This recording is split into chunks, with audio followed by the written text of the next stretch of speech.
Hello, everyone, and welcome to Mission Report, the Nintendo News Show. This is episode number 28. My name is James, and today I have only 4 different items to talk about. The first one is that there is some brand new Pikmin merch available in stores. There was a story. I saw a story on NintendoEverything.com, and basically it said that this Pikmin exclusive merch is going to be available in Hot Topic. I did actually do some further research and ask my wife if we have a local Hot Topic here where I live in Texas, and we do. So I might go and check out some of this merch. But the stuff that I've seen pictures of online, there is like a baseball cap. There's some different kinds of like bags and stuff. There's one that's like a little coin purse, and then I saw another one that's like a full like purse. I saw some different hoodies. I think there's a couple different ones. I think there's like a zip hoodie and also like a pullover hoodie. And then I saw a couple different t-shirts and stuff as well. I don't know how long this stuff is going to be available or if they'll continue to even like restock it once they sell it. But some Pikmin merch is available for those of you who celebrate. Potentially me, too. We'll have to go and look and see how much it costs and all that good stuff. I do, real quick, want to talk about Pikmin as a whole. I think it's really interesting how much Pikmin merch we end up with, considering that I don't think the Pikmin games are super popular. Like, I love them. Pikmin would probably be one of my top 5 series. Probably. I would need to. I don't want to commit to that right now in the middle of the show, but I think so. I love Pikmin. I am pretty much always playing and replaying Pikmin 1, 3, and 4. Mostly 1 and 3. I'm pretty much playing those like on loop. But I understand that Pikmin hasn't always been super popular. So I do think it's a little bit strange that Pikmin gets a very disproportionate amount of merch and like tie-in stuff in relation to how popular it actually is. There were some like Pikmin animations like over the last couple years or so. They have little Pikmin cameos all over Nintendo World, and this isn't even the first line of Pikmin like clothing and stuff. So I find that to be kind of interesting. That does keep hope in me that that we'll get another Pikmin game soon, even like maybe not a Pikmin 5. It might be a little too early for that, but I would be pretty happy with like paid DLC for Pikmin 4. It would be nice to get something fresh in the series, but let's keep in mind Pikmin 3 came out in 2013, and then Pikmin 4 didn't come out until 2023. So Pikmin 5, you know, I'm not gonna act like it's overdue probably until 2033. So let's not get too crazy there. The second thing I want to talk about is that there are some brand new additions to Nintendo Switch Online. Ooh, excuse me. The first one is Dr. Mario and Puzzle League.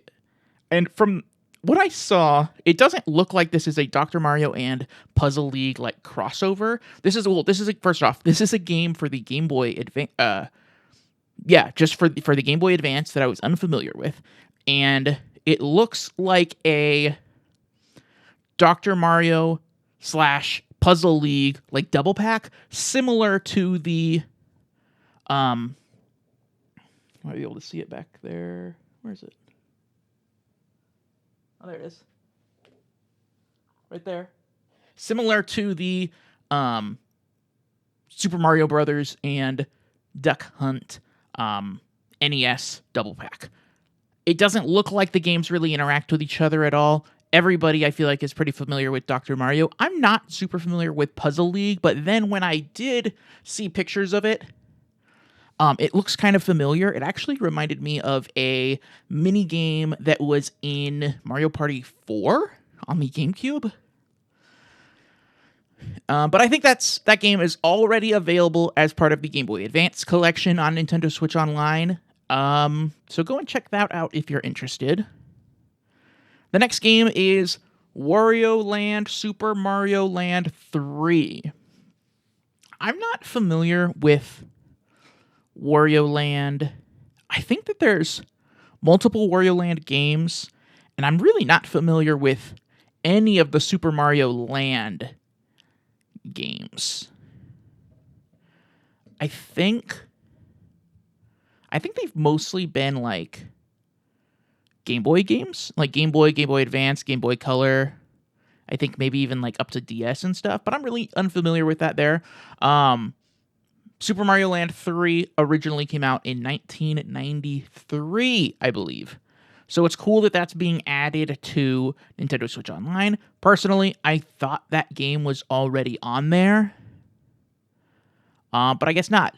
And then the last two games that are also going into the Game Boy collection of Nintendo Switch Online, these are two games that I had never heard of. But I guess keep in mind, I never owned an original Game Boy or Game Boy Color. My first Game Boy was the Game Boy Advance. So there's going to be a lot of games that I hadn't heard of. One of them was Fortified Zone, and the second one is Sword of Hope 2. And so all four of these games that I just talked about are available already on Nintendo Switch Online. The next thing I want to talk about is some brand new additions to Nintendo Music. And once again, we've got Mario Kart World, and they're calling this like sub-playlist Free Roam with Mario Paint. I guess this is... I didn't really look into this that much. I'm kind of getting tired of all the Mario Kart World stuff that they keep announcing that they're adding on there. My understanding is that this is like remixes and remastered of the songs from Mario Paint that are available in Mario Kart World that have now been added to Nintendo Music. I think a lot of these songs are probably already available, like the original versions in Nintendo Music. So I think we're probably getting a little bit redundant here, but cool. It brings the Mario Kart World total to like, I don't know, 10 hours of playtime or something. I didn't look it up. I'm not going to do I didn't do that with that one. And they also added some tracks from F-Zero 99, which was so that game might still be available. I'm not sure. I haven't heard anybody talk about it in a while. F-Zero 99 is like a F-Zero style battle royale racing game that is only on Nintendo Switch. I think it's free to play. I did do a little video on it when it first came out. I think I played a couple different races or so that you can probably go and find that somewhere if you want to. I honestly couldn't tell you anything about the music from F-Zero 99. I don't remember it. I also am not very familiar with F-Zero as a series. F-Zero 99 is the only F-Zero game that I've played. But I guess actually, similar to Star Fox, it's possible that I would recognize some of the F-Zero music from Smash Bros. And stuff. But I couldn't tell you... Even when I think about the F-Zero stages in Smash Bros., I don't think I could... I don't think I could come up with that music without it being played for me first. But, oh well. Anyway, let's move on. Last thing that I want to talk about is what I've been playing. And I have finally finished all of the DLC for Assassin's Creed Odyssey on my Xbox. So I've officially gotten all of the trophies on both PlayStation and Xbox. So that's pretty exciting. There are very few games that I've done that for on both platforms. But this was a lot of fun. I really enjoyed this replay. This was my fourth. I think this was my fourth time playing Assassin's Creed Odyssey. I played it first on Xbox One in 2018 when it came out. In 2020, like early 2020, I played it on PS4 and played all of the DLC and got the Platinum Trophy there. And then at some point, I replayed it on PS5. It didn't have a separate trophy list on PS5, but I did do a New Game Plus, and that was actually my first time playing as Cassandra, I think. And that time I only did like the main story stuff and then kind of dipped. And then this most recent time, 2026, I played through the entire game again on Xbox. And all of the DLC, and I think it took me around 120 hours or so. So quite a bit of time there over the last like month. But that's been a lot of fun. Another thing that I've been playing is Pikmin 1. We were talking about Pikmin earlier and how I'm hoping that there's more Pikmin stuff coming. But I have been challenging myself to do, I think long term, I want to be able to beat Pikmin 1 in 10 days. 10 in-game days, not 10 days in real life. You can beat Pikmin 1 in like 2 or 3 hours. But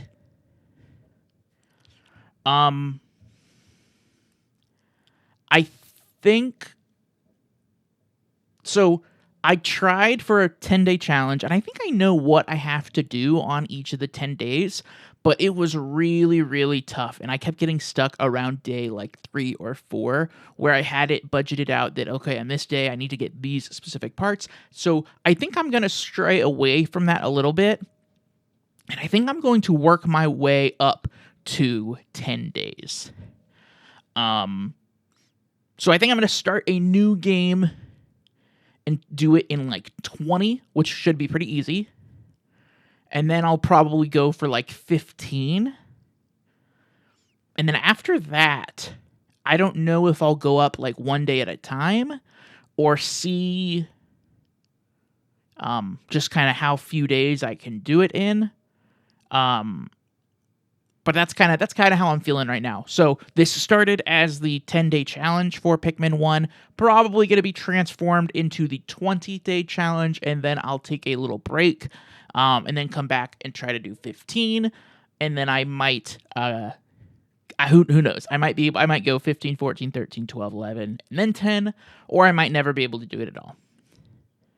Finally, the last thing that I want to talk about that I've been playing is Star Wars Bounty Hunter. I think I talked about this game last week and how I was getting a little bit frustrated.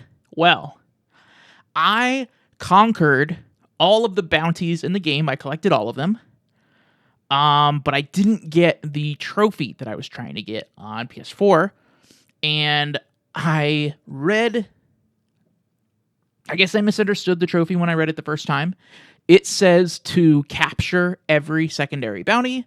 And I was thinking, cool, I just need to, get every secondary bounty and get money for them. But apparently you're supposed to capture every secondary bounty alive. And the trophy description doesn't say that, but I found that information by looking online and stuff, which is really frustrating. So this game is officially going on hold. Throughout the game. So for those of you who haven't played Star Wars Bounty Hunter, when you scan a bounty or a secondary bounty, it'll tell you like, they're worth this much alive and this much dead. A lot of them are worth more alive, but a good chunk of them are worth more dead. So the ones that were worth dead, I was killing them and then capturing them that way. Apparently we weren't supposed to do this.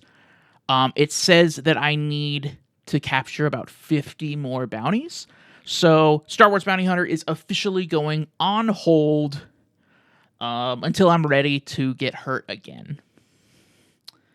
But eventually I'll go back to that, and that'll finish up all of the trophies on the PS4, the 2020 PS4 version of the game. And then at some point after that, I'll go for the 2024 PS4 version of the game, which I think they ended up calling Star Wars Bounty Hunter Remastered. So, anyway, guys, that's all that I have for today. In the comment section, please let me know what you think about all these things that I've discussed. What have you been playing this week? What do you think about this Pikmin March? All that good stuff. As always, thanks for watching, and I will see you next mission.